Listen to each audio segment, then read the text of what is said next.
Sisters and brothers, wow, we are now in May. Ang bilis po ng panahon. And now we are in, dami na naman tayo ngayon. GCQ, ECQ, sabi ng iba, ang dami na. E1Q. O ngayon, Metro Manila, the past few days, was placed under EBBQ, Enhanced Barbecue, sa init ng panahon na barbecue na tayo. And soon, malapit na, parating na naman ang Paskyu. We look forward. This is the spirit. Things are not stagnant. Things are moving. And please, go back to the basics. Back to basics tayo palagi, ha? Back to basics is always, okay, Lord, all these are happening. Speak to us. What do you want us to learn? Please continue to listen to the Lord. There are many world opinions. There are many forecasts. If you listen to all that, you really get confused. Mga kapatid, listen to the Lord. And today, the Lord tells us in clear terms, ano ang gusto niya? What is the Lord's commandment? Here, very clear. This is my commandment. Love one another as I love you. It's as clear as day. Okay? So let's ask ourselves today, we who claim to love God, are we following His commandment? Because if you love me, the Lord tells us, you follow my commandment to you. Oh, so those who say they love God, but they don't follow the commandments of God, they are liars. And what are the commandments of God? Claro. Go back. The 10 commandments are very clear. These are my commandments. Cuentas claras. 2 things you remember about this, please. Number 1, you see the logic. If you love me, you follow my commandments, okay? But if you look the commandments, it's all about loving one another. Don't hurt one another. Don't kill. Don't steal. Don't covet. Don't don't give false witnesses. See the logic there? Okay, you tell me you love me? Okay, if you love me, you follow my commandments. And you look at the commandments, it's all about loving each other pala. So God is not telling us just to love Him. Oh no, He's making sure that we love each other. Now you understand, this God so full of love, sige, para sigurado na mahalin niyo ko, sundin niyo yung commandments ko.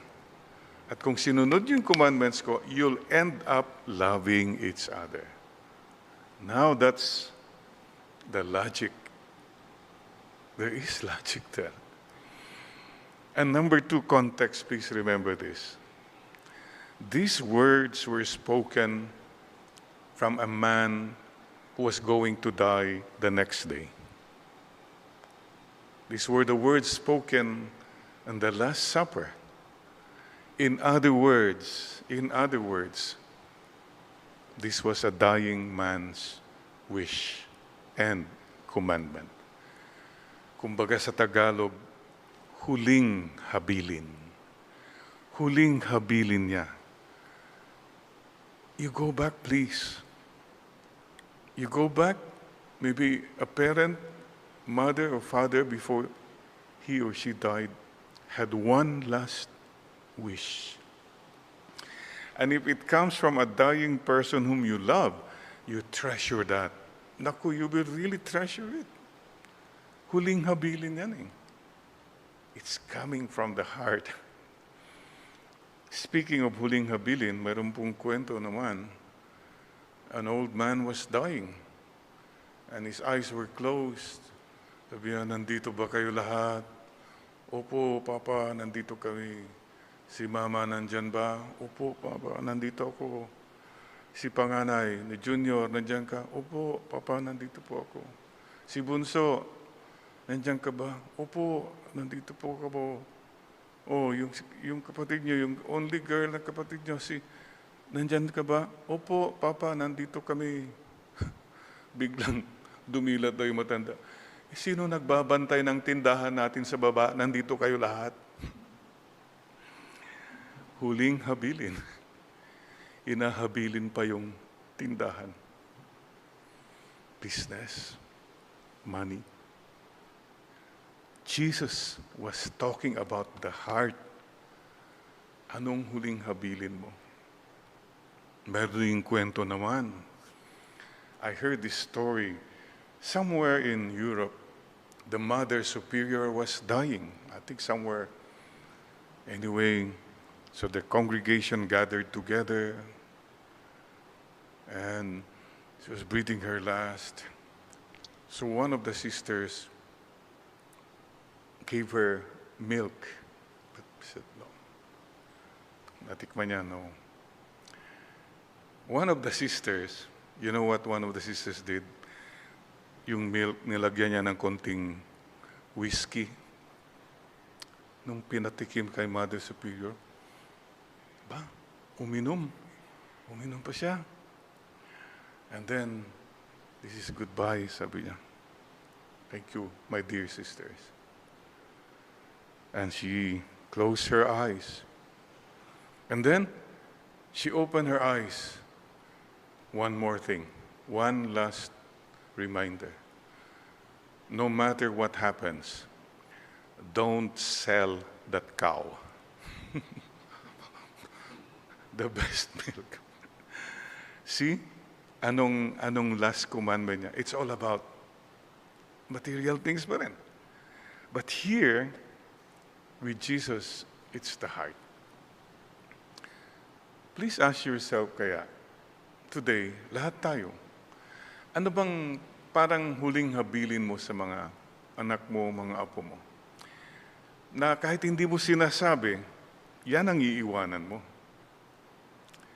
What is it that you will leave behind those who come after you? Sana you leave behind the memory of someone who's so loving. That's what Mama left behind to me, to us, and Papa. Someone who was so honest. You know, in more than words, that was their life statement.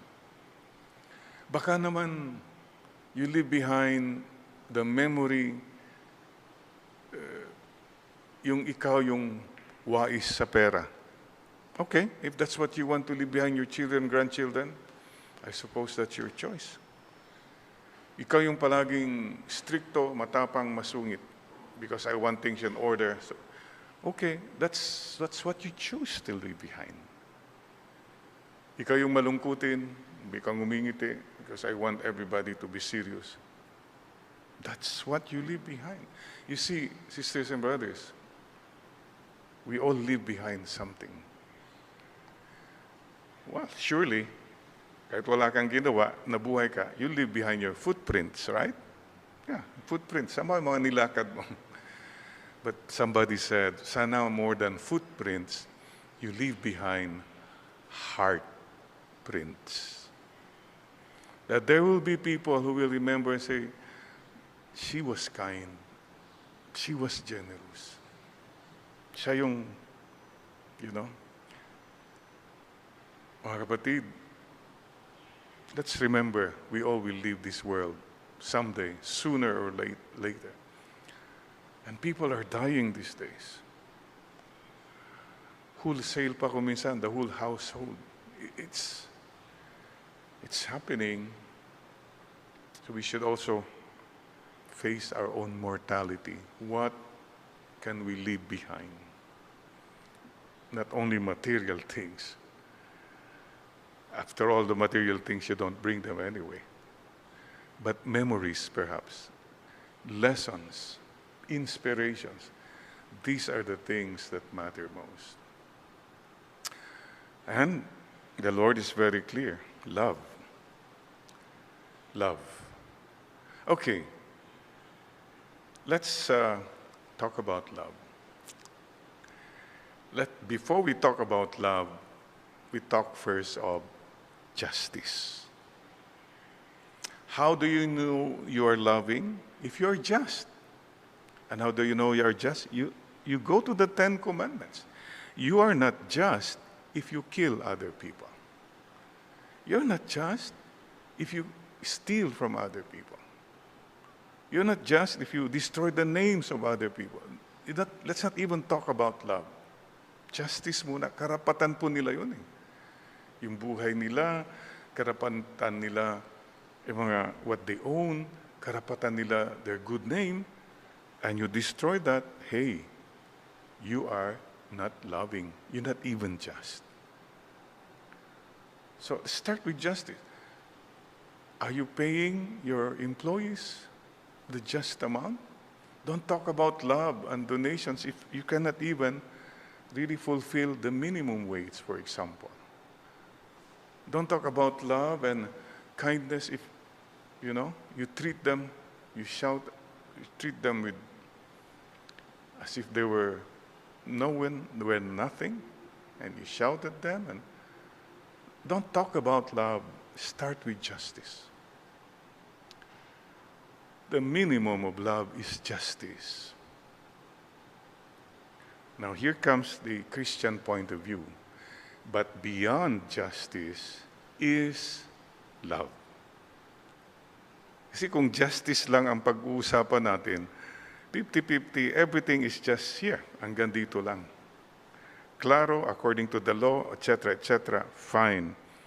But Jesus asked us to go beyond the law. Yun. That's what we call now Christianity. Love.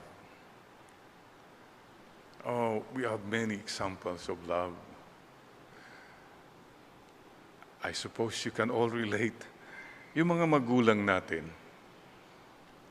You think when you and I were growing up, sinabi ba ni mama mo, I demand justice, that at 10 o'clock I should sleep. I should not take care of this baby anymore because that's justice.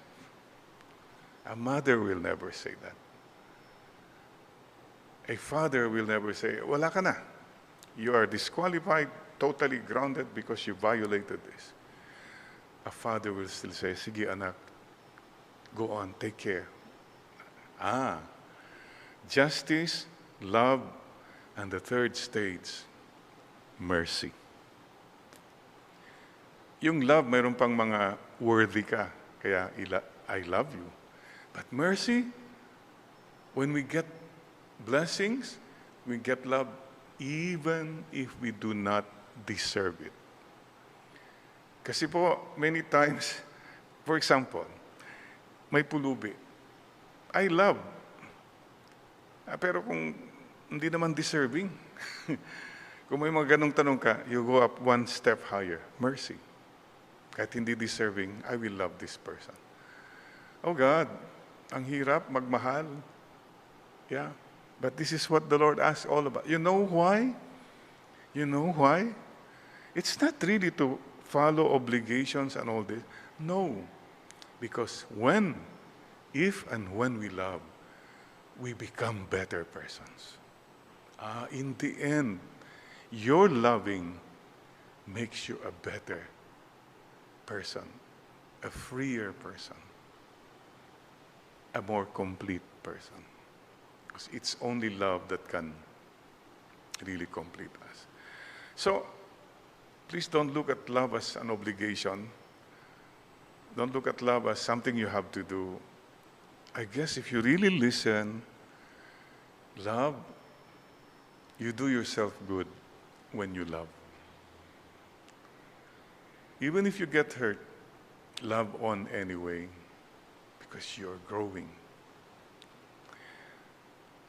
Sabi nila, malas mo, you who love and you're being fooled. No, hindi po. hindi pumalas. We can never understand God's way. So, napakahirap magmahal po and to really love. Truly. So today in this Mass, let's ask the Lord, Lord, please teach us to truly love. What is love? For example, love is when your wife is sick and you continue to love your wife. Love for a wife maybe is your husband financially, wala siya, or that you continue to support and encourage your husband. Something like that. Oh, what is love between brothers and sisters? That is shown when you come to the point of inheritance, hatian na. Diyan makikita kung may tunay na pagmamahalan. Pumunta na kayo sa korte at lahat. Oh, wow. What is true love? Relatives when you're in a far country and they're there for you. So, what is a true friend? You see, mga kapatid, let's all find ways of truly loving. Huh? By the way, may apat na panpasira sa true loving. Check yourself. Why you are not loving? Why you refuse? Why you are suspicious and you really want? There are 4 things. Ito yung mga apat na palpak sa pagmamahal. Tunay na pagmamahal. The 4 P's. The first P is pera. Pera, money can destroy relationships, as you know that. And when it comes to money, we begin to even look at people in a negative way. Judge people, talk about people, because simply that money. The evil one knows how to use money, believe me. Even in religious congregations, in communities, pag pera ng maraming na nagbabago, nasisira. So please be careful. Let not money destroy your true loving. Please don't let the devil destroy you just because of money. All of us must be very careful. Second P, be careful. Power. Power corrupts. Oh yes. I've seen people change. Once they came to power, nagbago na.